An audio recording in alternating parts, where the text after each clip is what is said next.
যারা ব্যাংকে টাকা জমা রাখেন তাদের জন্য এই ভিডিওটা। গ্রাহক তার আমানত ফেরত চাইলে ব্যাংক কর্মকর্তা দিতে নারাজ। এই ভিডিওটা আগে দেখুন।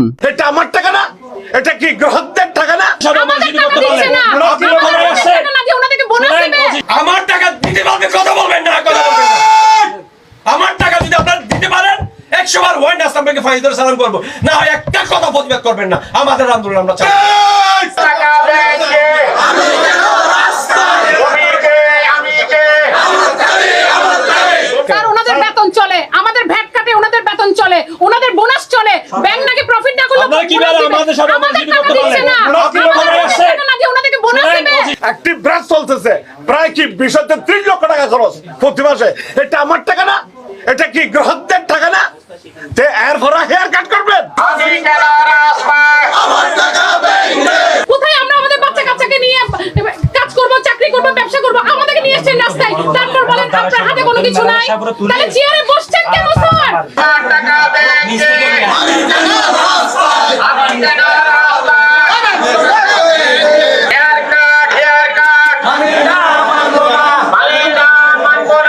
আপনারা আন্দোলন করতেছেন তো দাবি আদায়ের জন্য, এই প্রতিবাদ করতেছেন যে হেয়ার কাট উইথড্র করার জন্য, ক্যান্সেল করার জন্য।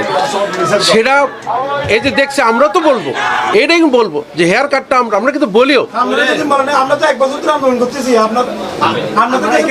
এখন দেখেন, এটা তো এখন সরকার মালিকানা হিসেবে নিয়ে নিচ্ছে।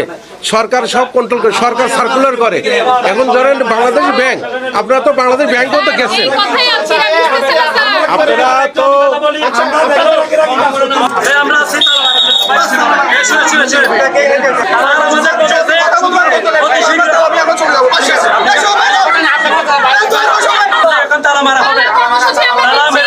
এই তালা আমরা এখন লাগিয়ে যাবো। কথা বলবো, নিচে কথা বলবো, কথা বলবো, আমাদের পালাই দেয়, ঠিক আছে? এরপরে মুসকি হাসে, পাগলরা গেছে, ঠিক আছে? লিখিত সমাধান। আমাদের রুটি লিখিত যাবে, তাই আমরা ব্যাংকে তালা দেবো। টাকা দিক, শুধু টাকা দিক। মালিক যাই হোক, আমাদের সমস্যা নেই স্যার। যে ব্যাংক সলিউশন দিতে পারে না, যে ব্যাংক টাকা পয়সা বুঝাই দিতে পারে না, সেই ব্যাংকে চেয়ারে মানুষের বসার অধিকার নাই। সবাইকে আমরা নিয়ে রাস্তায় চলে যাব। আমাদেরকে যেহেতু রাস্তায় নিয়ে আসছে, ওনারা আমাদের সাথে রাস্তায় থাকবে। আমাদের এফডিআর, আপনার ডাবল বেনিফিট কিছুই আমাদের ফেরত দিচ্ছে না, ইন্টারেস্টও দিচ্ছে না। আমরা অর্থমন্ত্রীর কাছে গিয়েছিলাম, অর্থমন্ত্রীর বাসায়, বাসভবনে, কিন্তু উনি আমাদেরকে আশা দিয়েছেন এই প্রক্রিয়া সম্মিলিত ইসলামী ব্যাংকের প্রক্রিয়া চলমান আছে।